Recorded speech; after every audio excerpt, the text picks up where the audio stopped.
Hello students and welcome back to our channel Siraj Shaikh degree study. आज हम start करने जा रहे हैं एमकॉम और ये जो टॉपिक है ये टीवाई बैफ को सेमेस्टर 6 में भी है। तो ये टॉपिक का नाम है बजटरी कंट्रोल। तो स्टार्ट करेंगे आज का क्लास।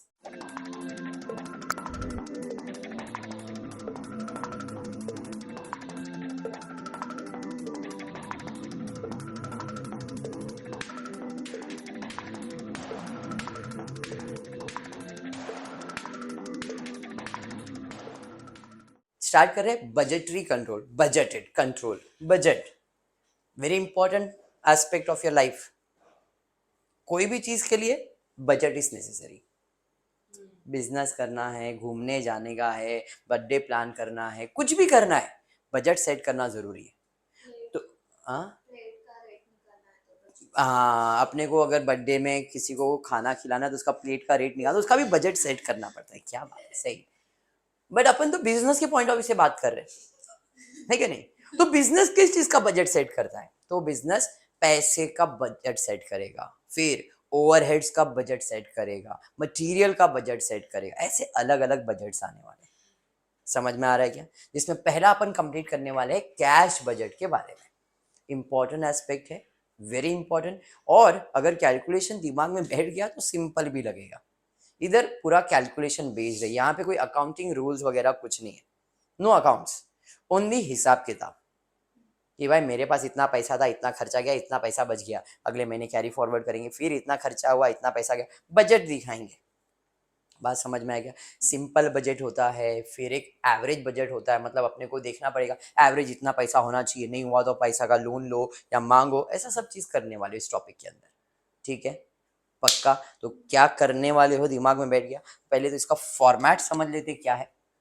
फॉर्मेट में कैश बजट, ए रिसिप्ट मतलब क्या है? पैसा आएगा, उसका टोटल कर लेंगे। बी पेमेंट, मैंने पेमेंट के लिए ज़्यादा कॉलम बनाया क्योंकि पेमेंट ज़्यादा होता है, आता कम है, सोर्स ऑफ इनकम कम होता है। But expenses, application of expenses यानी कि पैसा जाने के सोर्सेज बहुत ज़्यादा होते हैं। तो पेमेंट ज़्यादा होता है, रिसिप्ट कम होता है। इसलिए रिसिप्ट में मैंने थोड़ा, कभी लगा अपने को जगह करना है तो कहीं ना कहीं थोड़ा अपन एडजस्ट कर लेंगे।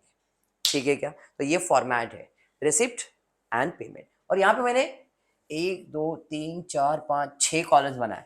डिपेंड करता है कि बजट कितने मंथ्स का बनाने का है। 1 महीने का, 2 महीने का, 3 महीने का, 4 महीने का, 5 का, 6 का, 7 का, 8 का, 9। जितने मंथ्स का बजट बनेगा उतना कॉलम्स बनेगा। मैंने नॉन एन एवरेज 6 का बना के रखा है। कभी अपने को किसी सब में ज्यादा लगा 12 महीने का बजट, तो अपन 12 कॉलम्स प्रिपेयर करेंगे। ठीक है, समझ में आया? Basically 6 months is a basic calculation. 6 महीने का बजट तो आप बनाते ही हो, 6 मंथली बजट बनता है। ठीक है, ठंडी लगेगा बिकॉज एसी चालू है। ठीक है, आगे बढ़ते हैं। यहाँ तक क्लियर हुआ? अब इसको बनाने के लिए और एक वर्किंग बनाते हैं, वेरी इंपॉर्टेंट वर्किंग। वर्किंग में 1 2 3 4 5 6 7 8 9 कॉलम्स मैंने बना के रखा है। तो वहां पे 6 बनाया था, आपने 9 बनाया। वर्किंग में क्या होता है कि 6 महीने का कैलकुलेशन है, बट डेटा आपको 10 महीने के लिए भी दिया रह सकता है, डेटा आपको 12 महीने का भी हो सकता है। तो यहाँ पे मोस्टली 12 महीने का कॉलम बना के रख देने का। मैंने 9 बनाया है, मेरे को मालूम है कि 6 महीने का है तो 9 के अंदर हो ही जाएगा। लेकिन जब ज्यादा मंथ्स होंगे तो कॉलम्स 12 महीने का बनता है। ठीक है, इधर पेमेंट आ रहा है, पेमेंट जा रहा है, उसका वर्किंग बनेगा, उसका कैलकुलेशन किया जाएगा और उसमें दिखाया जाएगा कि भाई कितना पैसा आया कितने कितने महीने में, कितना पैसा गया कितने कितने महीने, उसका टोटल यहाँ पे अपन प्रेजेंट करते हैं। तो ये दो चीज आपका इंपॉर्टेंट है। मार्क्स इसको होंगे, इसको मार्क नहीं होता है। ठीक है, ये आपका वर्किंग है, तो आप इसको और अच्छे से बनाओगे और उधर कुछ भी नहीं करोगे। चलिए देखते क्वेश्चन क्या दिया। जो मैं टेक्स्ट बुक रेफर कर रहा हूँ वो है टीवाई बैफ का टेक्स्ट बुक है, और इसमें जो मैं सम देख रहा हूँ वो है पेज नंबर 56 पे, सम नंबर 36। एमकॉम की बुक में से भी अपन सम्स करेंगे, कोई ऐसा इशू नहीं है। और ये जो सम है ये एमकॉम के एग्जाम में आया हुआ सम है। तो जो सम मैं कर रहा हूँ ये एमकॉम के एग्जाम में 1999 में आया हुआ सम है। तो सोचो तब से टॉपिक चल ही रहा है अभी तक, यूनिवर्सिटी बदला नहीं है। JAP company making a stock in the first quarter of the year is assisted by its banker with an overdraft accommodation. Following are the relevant budgeted figure. ये दिया आपको क्वेश्चन में। ठीक है, उसमें मंथ्स दिया है, सेल्स, परचेज, वेजेस। ये देख के मेरा दिमाग का बत्ती जला।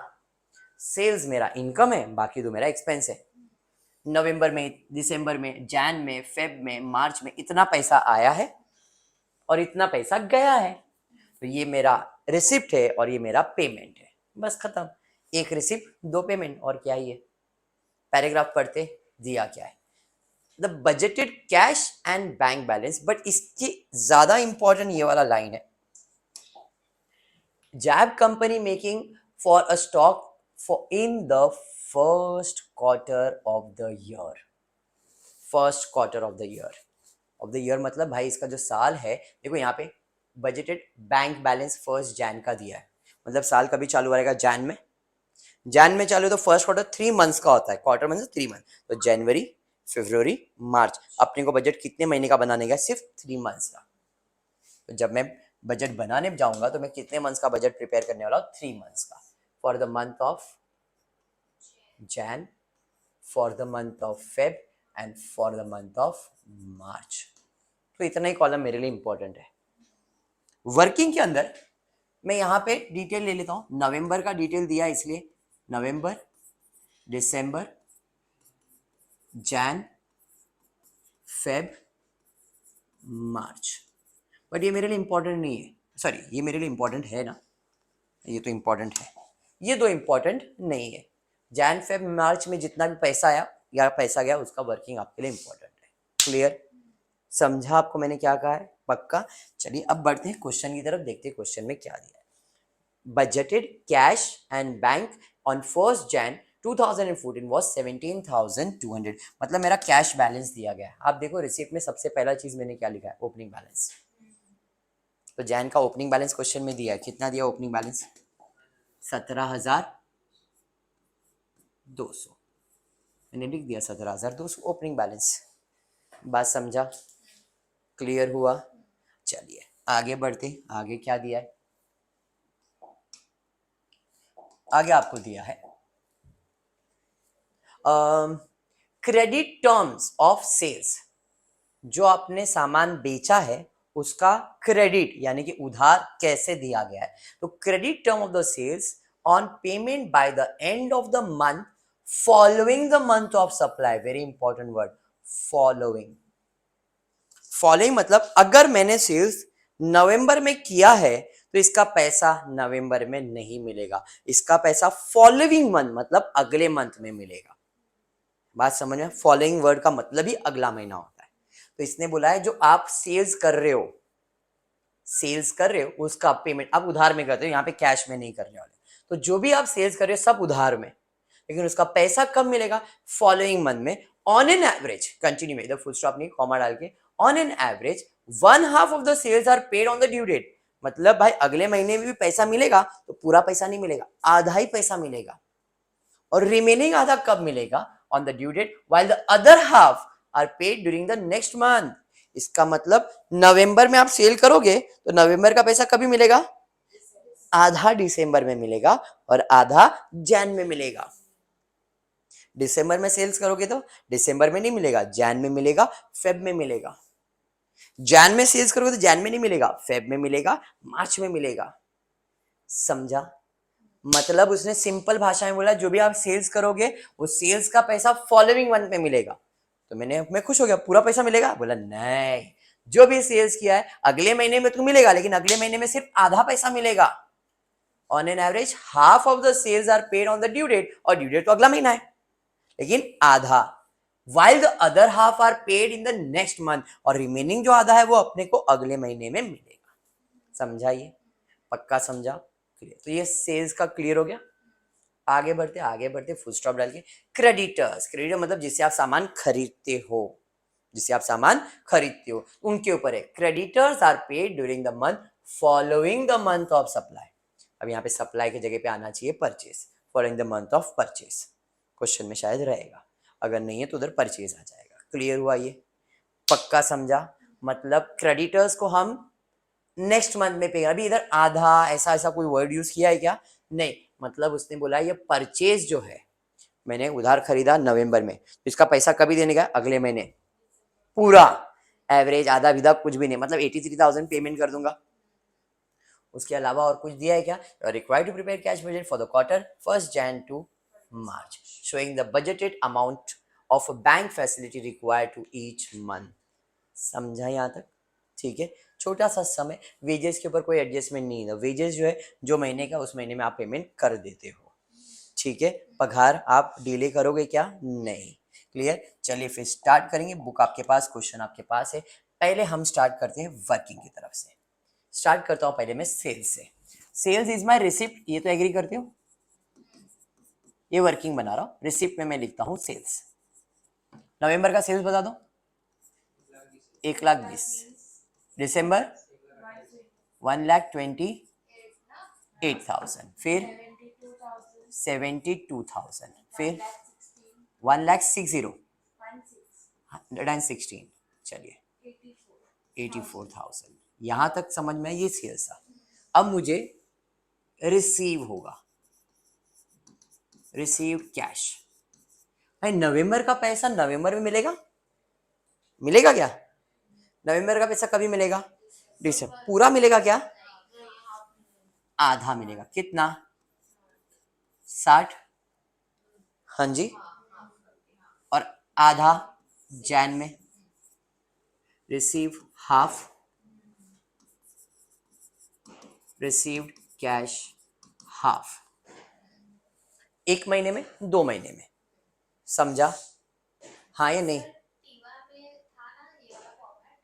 टीवाई में था, आप लोग को था, आपने अगर आप किया है तो याद है तो अच्छी बात है। चलिए दिसंबर में जाते हैं। दिसंबर का पैसा दिसंबर में मिलेगा क्या? नहीं। 1,28,000 का आधा पैसा इधर मिलेगा और आधा इधर मिलेगा। तो 1,28,000 का आधा करेंगे तो 64,000 फॉलोइंग मंथ, और 64,000 उसके फॉलोइंग मंथ में। समझ में आ रहा है कैसे लिखा? समझा ना? 72,000 का आधा पैसा जैन में नहीं तो 36,000। 36,000। 1,16,000 का आधा, 50 और 8, 58,000। 58,000 मैं लिखूंगा ही नहीं, इसका लिखूंगा ही नहीं। क्यों? क्योंकि मेरे को मार्च तक का ही कैलकुलेशन चाहिए। समझा? समझ में आया? हाँ या नहीं अरुण? पक्का? अभी 84 का मैंने इधर क्यों नहीं लिखा? मेरे लिए इंपॉर्टेंट है ना मंथ, इसलिए। अब आ जाते हैं टोटल करने पे। Total cash receive from debtors, तो जैन से चाहिए मेरे को, तो जैन में। हाँ जी, बोलिए बोलिए बोलिए। नो प्रॉब्लम, मैंने आधा आधा लिखा है। रिसीव हाफ 1 महीने में, रिसीव हाफ 2 महीने में। 2 महीना क्यों हुआ? नवंबर का पैसा नवंबर में नहीं मिलेगा, दिसंबर में मिलेगा, और आधा जैन में मिलेगा। तो 2 मंथ्स हुआ, 1 मंथ हुआ ना। मतलब ये उधार 1 महीने का है, 1 मंथ क्रेडिट, और ये 2 मंथ क्रेडिट। तो 1,20,000 का 1 महीना, और दूसरा इधर। फिर 1,28,000 का इधर 1 महीने वाला, और दूसरा इधर। समझा? कोई घाई नहीं, ऐसा ही लिखना जरूरी नहीं है, ऐसा ही लिखना जरूरी नहीं है, आपके हिसाब से लिखता हूँ। थोड़ा इधर बना दे तो बाद में रब कर देंगे बस। वो साइड लिखो क्या? ये इधर फिर अपने को यूज करने को आ जाएगा ना। ये बाजू लिखता हूँ। चल यहाँ पे लेता हूँ, नवंबर, दिसंबर, जैन, फेब और मार्च, आपको समझाने के लिए। मेरा 1,20,000 कब मिलेगा पैसा? 1,20,000 का बोलो जरा। दिसंबर में मिलेगा 60 और जैन में मिलेगा 60। अभी चलेगा? इधर था 1,28,000, इसका कब पैसा मिलेगा? जैन में। कितना? 64,000 और 64,000। चलेगा? अभी समझा? हाँ है नहीं? अभी सेमी लाइन पे लिख रहा हूं मैं। एक ही बात होगा, मैंने क्रिस क्रॉस लिखा क्योंकि मैंने ऊपर 1 मंथ का क्राइटेरिया रखा, नीचे 2 मंथ का क्राइटेरिया रखा। तो 1 मंथ वाला, ये सब 1 मंथ वाले उधार, और ये सब 2 मंथ वाले उधार। जैसा आप समझो, वापस से समझाओ। पक्का समझ गया है? 100%?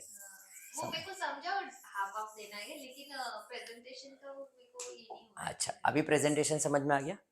ठीक है, अब प्रेजेंटेशन में हमको क्या करना मालूम है? टोटल करना है कि भाई जैन में कितना पैसा कैश रिसीव होगा? 1,24,000। इनडायरेक्ट वे तो वही ना, 60,000 मिलने वाला था दिसंबर में और 60,000 उस वाला मिलने वाला था, और इसका 64 ही मिलने वाला है। 1,24,000 इधर 64 36 1,90,000। ये समझ में आया क्या? अब आप ऐसा टोटल करके एक साथ दिखा सकते हो, या तो फिर इसका वर्किंग दिखा सकते हो पेमेंट साइड पे। नहीं, सेल्स है मतलब आपका इनकम है, तो सेल्स अंडरलाइन करके रिसीव्ड इन 1 मंथ करके दिखा सकते हो, रिसीव्ड इन 2 मंथ करके दिखा सकते हो, या तो टोटल दिखा सकते हो। टोटल मतलब क्या? ये ऐसा दिखा दो, या तो 1 मंथ वाला एक एक और 2 मंथ वाला एक एक करके दिखाओ, दोनों करेक्ट है। अभी मैं क्या करूं वो बोलो, वैसा कर। टोटल वाला करूं कि 1 मंथ वाला करूं? चलिए 1 मंथ वाला करते। तो 1 मंथ वाले देखते पहले। 1 मंथ वाले क्या क्या है? तो 1 मंथ वाले है जैन में 64 36 और 58, और ये सब 2 मंथ्स वाले। अरे हाँ, चलिए तो इधर बता दीजिए 1 मंथ वाले को कितने हैं? पहला था 64,000, वो 64 ही था ना? हाँ जी, या 60 था? 64 जैन लिखेंगे ना, दिसंबर चाहिए ना मेरे को, तो जैन में 1 मंथ में 64 मिलेगा और 2 मंथ का 60 मिलेगा ना। समझ में आया? 36 64 58 36, समझ में आया? आप ऐड करके लिखोगे तो बहुत बेहतरीन हो जाएगा। नहीं ऐसा कुछ नहीं है, मेरे को कोई तकलीफ नहीं। 64 उसके बाद यहाँ पे देखा नहीं आपने, यहाँ पे 36 और फिर 58, यहाँ पे 36,000 ले लिया मैंने, और यहाँ पे मैंने 58,000 ले लिया। ये 1 मंथ हो गया। 2 मंथ्स के उधार वाले में 60,000, सेम इधर जो लिखा है वही आएगा, 64,000 36,000। अरे समझ में आया? सेल्स हो गया, सेल्स मेरा इनकम है। अब जाते हैं पेमेंट की तरफ। पेमेंट के अंदर अपने को कौन सा पेमेंट है? परचेज का और वेजेस का। परचेज का सिंपल हिसाब है तो वर्किंग बनाने की जरूरत नहीं है। नवंबर का पेमेंट दिसंबर में आएगा क्या? नहीं। दिसंबर का पेमेंट जैन में, ये अपने लिए आएगा बिकॉज हम जैन से पेमेंट बना रहे हैं, बराबर है कि नहीं? तो इसका वर्किंग मैंने बना रहा डायरेक्टली, यहाँ पे लिख रहा हूं पेमेंट टू क्रेडिटर्स। जैन में मैं कौन सा पेमेंट करूंगा? दिसंबर वाला। तो दिसंबर वाला करूंगा ना। तो दिसंबर में कितने का आपने सेल्स किया था, परचेज किया था दिसंबर में? 96। हाँ जी, तो 96 का पेमेंट कर देंगे। चलिए आ जाते हैं यहाँ पे, 96 का पेमेंट होगा, समझा? फेब में जैन का पेमेंट होगा, कितने का है? 1,62,000, 1,62,000। और मार्च में कौन सा पेमेंट होगा फेब का? कितना है? 1,64,000 है। समझ में आया? ये वापस एक बार चाहिए तो देखो क्वेश्चन क्या दिया था। क्वेश्चन था कि जो परचेज किया है इसका पैसा इधर आएगा, ये पैसा इधर, ये पैसा इधर, ये पैसा इधर, ये जाएगा नेक्स्ट, तो वो तो आएगा नहीं। मतलब 96 जैन में आएगा, 1 फेब में जाएगा, और ये इधर आ जाएगा। लॉजिक समझ में आया? वेजेस के ऊपर कोई एडजस्टमेंट नहीं दिया है, तो मैं अजम्पशन पे चला रहा हूँ, क्योंकि बुक के अंदर हो सकता है फॉलोइंग मंथ में पेमेंट करे, क्योंकि इन्फॉर्मेशन मिसिंग है यहाँ पे। तो कुछ ऑथर्स क्या करते, वेजेस का भी 1 महीने का उधार ले लेते, क्योंकि creditors are paid during the month following the month of supply, ऐसा बोला है। तो मैंने अजम्पशन लिया कि जो पगार है हम डिले नहीं करेंगे, नवंबर को नवंबर में, दिसंबर को दिसंबर को जैन में लेंगे, क्योंकि सैलरी और वेजेस कभी आप उधार मत रखना। तो मैं नवंबर का नवंबर में, दिसंबर का दिसंबर, तो मेरे को जैन 8 4 और 10,400 जो महीने का उस महीने में मैं पेमेंट करूंगा, फॉलोइंग मंथ्स नहीं कर रहा हूँ। यहाँ पे आ जाऊंगा मैं, यहाँ पे देखूंगा पेमेंट के अंदर paid for wages, paid for wages, पहला 8,000, फिर 4,000, 10,400, और कुछ था क्या? नहीं, खत्म हो गया सम। अब करना है टोटल। टोटल एक साथ नहीं करते, मंथली टोटल करते। और मंथली टोटल करने के लिए यहाँ पे टोटल कैसे करेंगे ध्यान देना। सबका टोटल इतना पैसा है, ओपनिंग इतना था और इतना पैसा इस मंथ में आया, तो 17,200 प्लस 1,20,000, 1,41,200 कहाँ से आया? ये सबको ऐड किया, समझ में आया? पेमेंट में अपने पास 2 ही पेमेंट है, तो दोनों पेमेंट का टोटल करो 96 प्लस 8 1,04,000 शायद।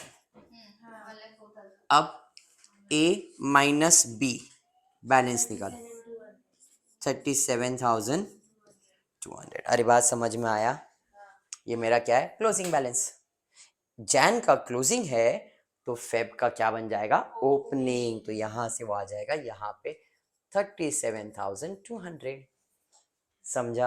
अब फिर से टोटल ले लेंगे यहाँ पे 1,37,200। बात समझा? पेमेंट का टोटल लेंगे 1,66,000। अब देखो यहाँ पे नेगेटिव, क्योंकि पैसा आया है 130, गया है 1, तो नेगेटिव बैलेंस कितना? 28,800। तो ये मेरा नेगेटिव बैलेंस है, जिसे हम ओवरड्राफ्ट कहते हैं, है ना? पैसा कम है। अब यहाँ से नेगेटिव बैलेंस कैरी फॉरवर्ड होगा यहाँ पे 28,800 नेगेटिव बैलेंस है ना?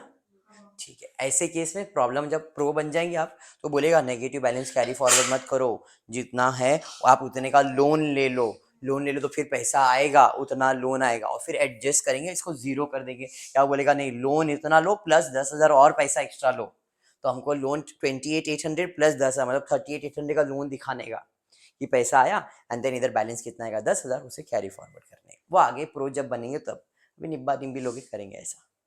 ठीक है, बढ़ेंगे आगे। यहाँ पे अब इसका टोटल ले लेंगे।